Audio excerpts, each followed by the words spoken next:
ekskluziv olarak Həsrətim TK. Sen saçmaz idin ey dost, canan seni saçtırdı.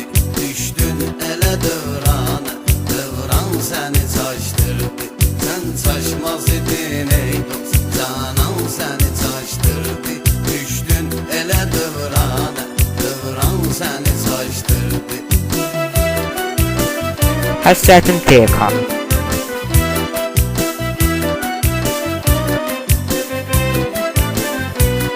Eşkin kapısını açtın, bir nazlı güzel seçtin. Oldun ona sen aşık, Mecnun'u ötüp geçtin.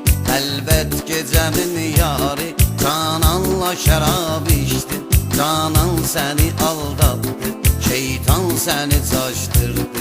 Canan seni aldattı, şeytan seni saçtırdı. Sen saçmaz idin ey dost, canan seni saçtırdı.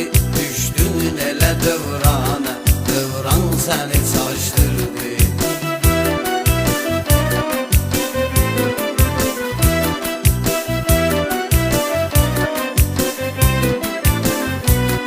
Attın o güzel yarı, yad afete aldandın. Seçtin ele sen yol ki, şan şöhrete aldandın. Evvel kasıp oğlandın, var dövlete aldandın. İnsanlığa göz yumdun, imkan seni saçtırdı. İnsanlığa göz yumdun, imkan seni saçtırdı. Sen saçmaz idin ey dost, canan seni saçtırdı. Düştün ele dövrana, dövran seni saçtırdı.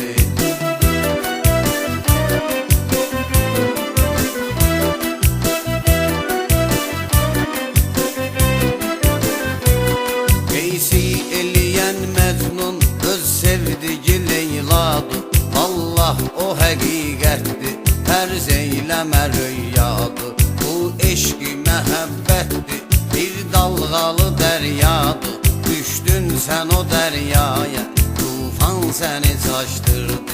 Düştün sen o deryaya, tufan seni saçtırdı. Sen saçmaz idin ey dost, canan seni saçtırdı. Düştün ele dövrana, dövran seni saçtırdı.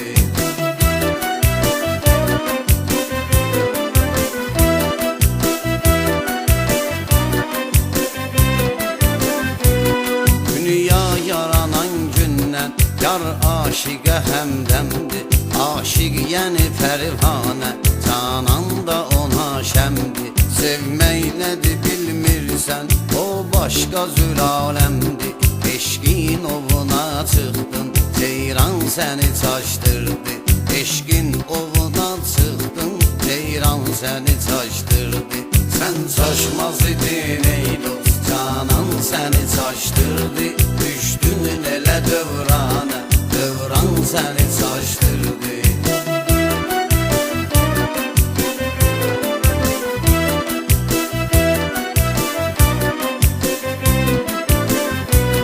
Peklik elə aləmdir, yoxdur ona həmxanə. Həmxanə yoxundursa, yıxcey səni qəmxanə. İndi başa düşdün sən, qaldın niyə tek tanə. Dostlardan uzaqlaşdın, düşman səni saçtırdı. Dostlardan uzaqlaşdın, düşman səni saçtırdı. Sen saçmaz idin ey dost, canan səni saçtırdı.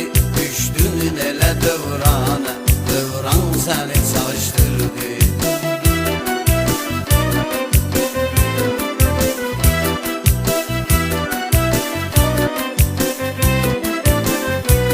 Kim haqqa tərəfdardı, ne üçün başa düşmürsən? Allah o kəsə yardı, ne üçün başa düşmür?